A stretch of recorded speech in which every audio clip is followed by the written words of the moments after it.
মোহতারাম হাজরিন, ফরজ ৫ ওয়াক্ত নামাজের পর, ওয়াজিব নামাজের পর সবচাইতে মর্যাদাপূর্ণ সুন্নত বা নফল নামাজ কোনটা? তাহাজ্জুদ। তাহাজ্জুদের চাইতে আর কোনো ফজিলতপূর্ণ নামাজ ফরজ এবং ওয়াজিবের পরে আল্লাহর জমিনে আরেকটা নাই। তাহাজ্জুদের পর দ্বিতীয় সর্বোচ্চ ফজিলতপূর্ণ সুন্নাহ বা নফল নামাজ কোনটা?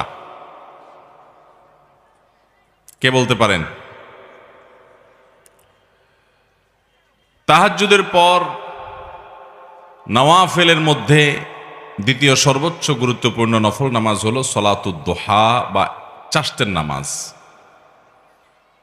এই নামাজটা আমাদের সমাজ থেকে প্রায় বিলুপ্তির পথে। যদিও ফজরের আগে 2 রাকাত সুন্নাত, ওইটার গুরুত্ব 5 ওয়াক্ত নামাজের আগে পরে সকল সুন্নত নামাজের মধ্যে সবচেয়ে গুরুত্বপূর্ণ। নবী করিম সাল্লাল্লাহু আলাইহি সাল্লাম বলেছেন, লা তাদাহুমা ওয়ালাউ তারাদাতকুমুল খাইল। যদি তোমার সফরে বাহন ছুটে যায়, যাক, তবুও তুমি এই ফজরের আগে 2 রাকাত সুন্নত ছাড়বা না। এত গুরুত্বপূর্ণ। কিন্তু অন্য সব যে সমস্ত নওয়াফেল আছে সেগুলোর মধ্যে দ্বিতীয় সর্বোচ্চ গুরুত্বপূর্ণ হলো সলাতুদ দুহা বা চাষ্টের নামাজ। এই চাষ্টের নামাজ নিয়মিত পড়েন এরকম যারা আছেন একটু হাত তোলেন। চাষ্টের নামাজ নিয়মিত প্রতিদিন পড়েন, যা হাত তোলেন। 1। তুমি চাষ্টের নামাজ বুঝো নি ছোট ভাই? হাত নেমে গেছে, বুঝে না বেচারা। 1 ভাই আছেন, 2 ভাই আছেন। এত বিশাল মানুষের মজমা, হাজার হাজার মানুষের বিশাল সমাবেশ, মাত্র 2টা হাত সামনে উঠছে। এখান থেকে বোঝা যায় যে এই নামাজ সম্পর্কে আমাদের সমাজে তেমন কোনো ধারণা। তাহলে আমরা এই নামাজটা সম্পর্কে সংক্ষেপে কিছু কথা বলবো ইনশাআল্লাহ।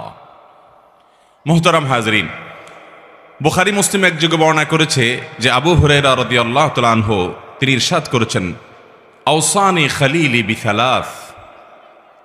প্রিয় নবী সাল্লাল্লাহু আলাইহি সাল্লাম আমাকে 3টি বিষয়ের ওসিয়ত করেছেন। কয়টি বিষয় ওসিয়ত করেছেন? আমাদের প্রিয় নবী সাল্লাল্লাহু আলাইহি সাল্লাম এই সাহাবীকে ওসিয়ত করেছেন এই হাদিসে 3টি বিষয়। লা আদাহুন্না হাত্তা আমুত। আমি মৃত্যুর আগ পর্যন্ত এই 3টি কাজ কখনো ছাড়ব না, কারণ এই 3টি কাজ যেন আমি সব সময় করি। নবী করিম সাল্লাল্লাহু আলাইহি সাল্লাম সে ওসিয়ত আমাকে করে গেছেন। আমি এই কাজগুলো কখনো ছাড়ব না মৃত্যুর আগ পর্যন্ত। সাহাবী তার সংকল্পের কথা বলছেন। সে কাজগুলো কি? সাওমু সালাসাতি সিয়ামু সালাসাতি আইয়াম মিন কুল্লি শাহর। প্রত্যেক মাসে 3 দিন করে রোজা রাখা। প্রত্যেক মাসে 3 দিন করে কি রাখা? চান্দ্র মাসের 13, 14, 15 যেগুলোকে আইয়ামে বীজ বলা হয়। নবী করিম সাল্লাল্লাহু আলাইহি সাল্লাম নিয়মিত রোজাগুলো রাখতেন। এই রোজাগুলো সেহের এবং ব্ল্যাক ম্যাজিক থেকে মানুষকে রক্ষা করার জন্য পরীক্ষিত এবং অনেক বড় উপকারী। আমাদের সমাজে ঘরে ঘরে আজকাল ব্ল্যাক ম্যাজিক এবং জাদুগ্রস্ত রোগী পাওয়া যায়। রোগী নিজেও জানে না, রোগীর আত্মীয় স্বজন যারা আছেন তারাও অনেক সময় জানেন না যে এখানে ব্ল্যাক ম্যাজিক করা হয়েছে। সাধারণ রোগ মনে করে তার জন্য দৌড়ঝাঁপ করেন। এই ব্ল্যাক ম্যাজিকের রোগীদের চিকিৎসার জন্য চান্দ্র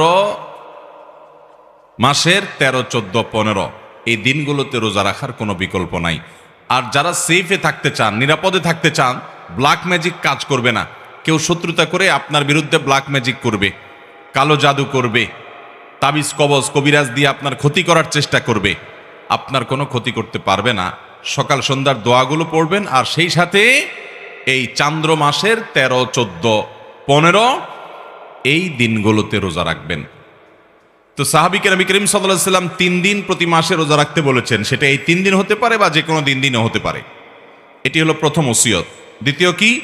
ওয়াসসালাতুদ দুহা, চাষ্টের নামাজ যেন আমি কখনো না ছাড়ি। নবী সাল্লাল্লাহু আলাইহি সাল্লাম আমাকে ওসিয়ত করেছেন। ওসিয়ত সাধারণ উপদেশ না, ওসিয়ত হলো মনের গভীর থেকে নিংড়ানো উপদেশ, যেটা কখনো ছাড়বা না। পরম আপনজনদেরকে মানুষ ওসিয়ত করে। নবী সাল্লাল্লাহু আলাইহি সাল্লাম তার সাহাবীকে ওসিয়ত করেছেন যে প্রতি মাসে 3 দিন নফল রোজা রাখা, এটা ছাড়বা না। আর চাশতের নামাজ কখনো ছাড়বা না। এই হাজার হাজার মানুষের সমাবেশ, না হলেও 30-40 হাজার মানুষ হবে।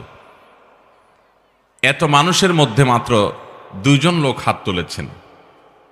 নবী করিম সাল্লাল্লাহু আলাইহি সাল্লাম যেটা সাহাবীকে ওসিয়ত করে গেছেন, এই চাশতের নামাজ কি, এর সম্পর্কে যদি আমি এখন প্রশ্ন রাখি, 80% মানুষ আমার ধারণা এটা বলতেই পারবে না যে এটা কোন নামাজ কখন পড়ে। আর এই কারণে এই বিলুপ্ত হয়ে যাওয়া আমলটিকে পুনর্জীবন দেওয়ার জন্য, পুনঃপ্রতিষ্ঠা করার জন্য আমি এই বিষয়ে কথা বলতে চাই। আল্লাহ রাব্বুল আলামিন আমাদেরকে এটা পুনরায় প্রতিষ্ঠা করার তৌফিক দান করুন। তৃতীয় যে ওসিয়ত করেছেন নবী সাল্লাল্লাহু আলাইহি সাল্লাম তাকে, সেটা হলো ওয়ানাউমুন আলা বিত্রিন, এবং বিতিরের নামাজ পড়ে যেন আমি রাতে শুই। যারা তাহাজ্জুদ পড়বে নিশ্চিত আছেন বা প্রবল সম্ভাবনা আছে, জোরালো তার সম্ভাবনা আছে, তারা তাহাজ্জুদের পরে বিতির পড়বেন, ঠিক আছে। কিন্তু বিতির পড়তে পারি কিনা এ ব্যাপারে যদি সিউরিটি না থাকে, প্রবল নিশ্চয়তা না থাকে, তাহলে সেক্ষেত্রে বিতির পড়ে রাতে ঘুমোতে হবে, সেটাকে বিলম্ব করা যাবে না, বাদ দেওয়া যাবে না। নবী সাল্লাল্লাহু আলাইহি ওয়াসাল্লাম সে ওসিয়ত করেছেন। সহিহ মুসলিমের হাদিস আম্মা জান আয়েশা রাদিয়াল্লাহু তাআলা থেকে বর্ণিত হয়েছে, তিনি বলেছেন, কানান নবী সাল্লাল্লাহু আলাইহি ওয়াসাল্লাম ইউসাল্লি দুহা আরবাআন ওয়া ইয়াজিদু মা শা।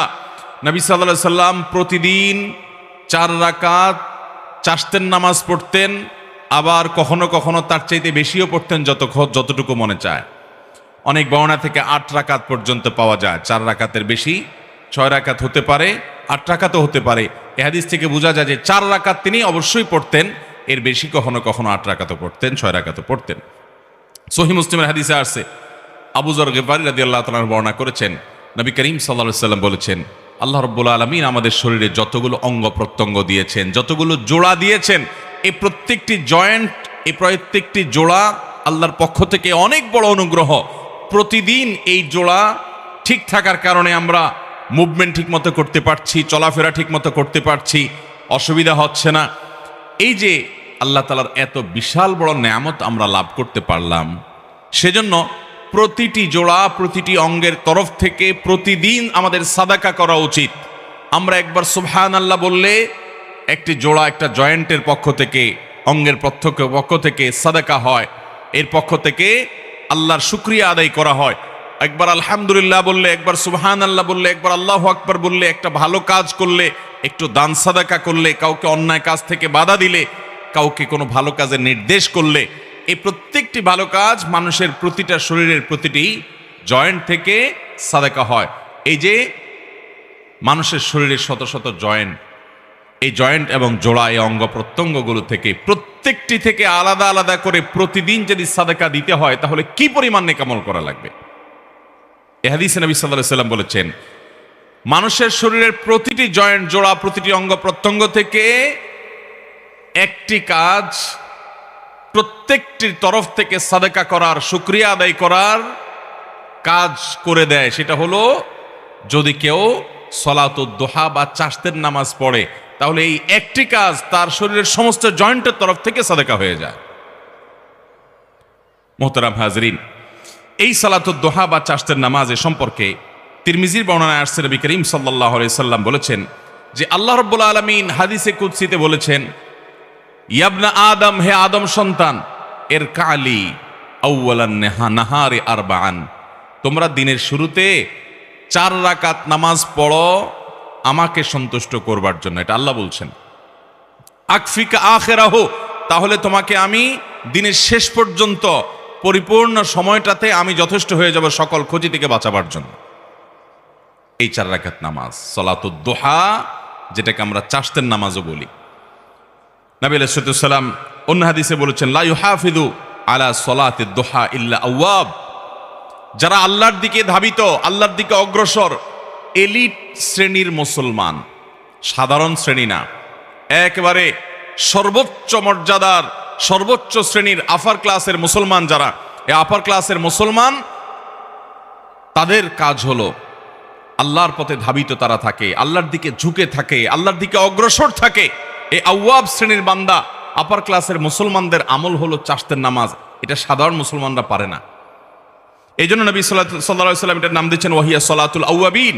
এটা হলো আউয়াবিনের নামাজ, অর্থাৎ আল্লাহর দিকে যারা ধাবিত থাকে তাদের নামাজ, সলাতুদ দুহা। এই নামাজটা কখন পড়তে হয়? এই নামাজটা পড়তে হয় সূর্য যখন তেতে যায়, সূর্যের উত্তাপে যখন বালি মাটি একটু গরম হতে লাগে, তখন থেকে নিয়ে জোহরের ওয়াক্ত হওয়ার আগ পর্যন্ত। এটা গরমের সিজনে এক টাইম হয়, শীতের সিজনে আরেক টাইম হয়, কারণ গরমের সময় সূর্য এক সময় উঠে, শীতের সময় সূর্য আরেক সময় উঠে। আনুমানিক বেশিরভাগ সিজনে দেখবেন আপনি 8টা সাড়ে 8টার পর থেকে নিয়ে আপনার জোহরের আগ পর্যন্ত এই টাইমটাতে বালু তেতে যায়। কখনো একটু দেরি হয়, 9টা বাজে, বা কখনো একটু আগে হয়। তো এই 9টা 10টা সাড়ে 10টা এই টাইমগুলোতে জোহরের ওয়াক্ত হওয়ার আগ পর্যন্ত 4 রাকাত নামাজ, কোনো কোনো বর্ণায় অবশ্য 2 রাকাতের কথা বলা হয়েছে, কিন্তু বেশিরভাগ বর্ণায় 4 রাকাতের কথা বলা হয়েছে। আবার অনেক বর্ণায় 8 রাকাতের কথা বর্ণিত হয়েছে। 2 রাকাত করে পড়তে পারেন। সলাতুল লাইলি ওয়ান নাহারি মাসনা মাসনা, নবী সাল্লাল্লাহু আলাইহি সাল্লাম বলেছেন রাত এবং দিনের নামাজ হলো 2 রাকাত করে, নফল নামাজগুলো 2 রাকাত করে পড়ে উত্তম। যাই হোক, অনেক ওলামা ইকরাম 4 রাকাত একসাথে করার কথাও বলেন, 2টা আকওয়াল আছে আমাদের মধ্যে, 2টা কওলি আছে। যাই হোক, তো চারটের নামাজ হিসাবে আপনি 9টা 10টার দিকে কমপক্ষে 4 রাকাত নামাজ পড়বেন। কোনো সূরা নির্ধারিত নাই, যেই কোনো সূরা দিয়ে পড়তে পারেন, সূরা ফাতিহার সাথে আরেকটা সূরা মিলিয়ে। এরপরে আপনি অন্য সব নামাজের যে নিয়ম আছে ঠিক একই নিয়ম, বিশেষ কোনো নিয়ত নাই। আমি সলাতুদ দুহা পড়তেছি, চারটের নামাজ পড়তেছি, যে নামাজ আমার পুরো শরীরের প্রতিটি অঙ্গ প্রত্যঙ্গ, প্রতিটি জয়েন্ট জোড়া থেকে এই নামাজটাই যথেষ্ট হয়ে যাবে, আমি সেই নামাজ পড়ছি। যে নামাজ পড়ার জন্য নবী সাল্লাল্লাহু আলাইহি সাল্লাম একজন নয় বেশ কয়েকজন সাহাবীকে ডেকে ডেকে আলাদা করে ওসিয়ত করেছেন। ওসিয়ত আর সাধারণ নসিহত উপদেশ এক জিনিস না। নবী সাল্লাল্লাহু আলাইহি সাল্লাম ওসিয়ত করেছেন। ওসিয়ত সাধারণত বলা হয় কোনো ব্যক্তি তার মৃত্যুর পরেও যেন কোনো কাজ করা হয় সে সম্পর্কে যে উপদেশ দিয়ে যায়, গাইডলাইন দিয়ে যায়, ওটার নাম ওসিয়ত। এটা মানুষ একান্ত আপনজনকে করে। আমাদের প্রাণের নবী সাল্লাল্লাহু আলাইহি সাল্লাম তার একাধিক সাহাবীকে, বেশ কয়েকজন সাহাবীকে ওসিয়ত করে গেছেন যে এই নামাজ কখনো ছাড়বা না। যে নামাজ নবী সাল্লাল্লাহু আলাইহি সাল্লাম সাহাবীদেরকে ওসিয়ত করে গেছেন আদায় করার জন্য, এই 40-50 হাজার মানুষের এত বিশাল সমাবেশে 5 জন মানুষও পাওয়া যায়নি সে নামাজটা আমরা পড়ি। এই নামাজটা ভাইরা আমার নিয়মিত পড়তে না পারি, অন্তত সপ্তাহে 1-2 দিন হলেও, মাঝে মধ্যে হলেও আদায় করব ইনশাআল্লাহ। ভাইরা আমার, এই সমস্ত নফল নামাজগুলো ফরজ নামাজের ঘাটতি পূরণ করবে। কিয়ামতের ময়দানে 5 ওয়াক্ত ফরজ নামাজ তো পড়তেই হবে প্রতিদিন। এই নামাজে যদি ত্রুটি বিচ্ছুতি দেখা যায়, নফল নামাজ দিয়ে আল্লাহ রাব্বুল আলামিন ফরজের ঘাটতিগুলো পূরণ করবেন। বিশেষ করে এই সমস্ত নফল নামাজের এহতেমাম, এগুলোর গুরুত্ব যখন মুসলমানরা দিতে থাকবে, তখন আল্লাহর সাথে তাদের একটা বিশেষ সম্পর্ক হবে। আজকে আল্লাহর সাথে আমাদের কোনো সম্পর্ক নাই, আমরা দোয়া করি মনোযোগ নাই, নামাজ পড়ি মনোযোগ নাই, স্বাদ পাই না, তৃপ্তি পাই না, আল্লাহর সাথে কোনো কানেকশন নাই। আল্লাহর সাথে কথা বলে একটা তৃপ্তি আছে ভাই। আপনি যদি তাহাজ্জুদ পড়তে ভোর রাতে উঠেন, আপনি যদি চোখের পানি ফেলে আল্লাহর সাথে একটু কথা বলেন, আপনি অনুভব করবেন যে পৃথিবীতে সবচাইতে সুখকর সময়গুলো আপনি পার করছেন আল্লাহর সাথে কথা বলতে গিয়ে, আল্লাহর কাছে তওবা করতে গিয়ে। এমনকি আল্লাহর ভয়ে আপনি কাঁদছেন, সেটাও আপনার কাছে উপভোগ্য হবে যদি আপনি তাহাজ্জুদের সময় কেঁদে দেখেন। তাহাজ্জুদ পড়ার সময় ঘুম থেকে উঠে নিরালা এবং নিরিবিলি পরিবেশে যখন একাকী 2 রাকাত 4 রাকাত নামাজ পড়ে সিজদায় এবং দুহাত প্রসারিত করে আল্লাহর কাছে দোয়া করেন। আল্লাহ তাআলা আমাদেরকে এই গুরুত্বপূর্ণ আমলগুলোকে সারা জীবন আঁকড়ে ধরে রাখার তৌফিক দান করুন। চেষ্টা করব তো ইনশাআল্লাহ। ভাইরা আমার, এই চারটের নামাজ সলাতুদ দুহা, এটা আমাদের সমাজে সবচেয়ে বেশি কঠিন হয়ে গেছে। এর বিশেষ কারণ একটি, যে আমাদের 9টা 10টা এটা হলো কাজের ভয়ঙ্কর সময়, অফিসে দৌড় দেওয়ার সময়, মহিলাদের রান্না বাড়া পুরোদমে করার সময়, ছেলে মেয়েদের স্কুল কলেজে যাওয়ার সময়। এই জন্য আমরা অনেকে এটা পড়তে পারি না, অথচ আমরা এই টাইমে অন্যান্য অনেক কাজ করি। এই কাজের ফাঁকে 4-5 মিনিট সময় বের করা, 5-10 মিনিট সময় বের করা কঠিন কিছুই না। এর জন্য দরকার হলো প্রতিজ্ঞা, এর জন্য দরকার হলো দৃঢ় প্রত্যয়। নবী আলাইহিস সালাম সাধারণত এই নামাজ কখনো ছাড়তেন না, সবসময় এই সলাতুদ দুহা পড়ার চেষ্টা করবো তো ইনশাআল্লাহ। অন্য কোনো নফল নামাজ, অন্য কোনো সুন্নাহ এইভাবে পরিত্যক্ত হয় নাই আমাদের সমাজে। নামাজের মধ্যে যত সুন্নাত নামাজ আছে, যে নামাজগুলো নবী সাল্লাল্লাহু আলাইহি ওয়াসাল্লাম পড়তেন, সেগুলোই সুন্নাত।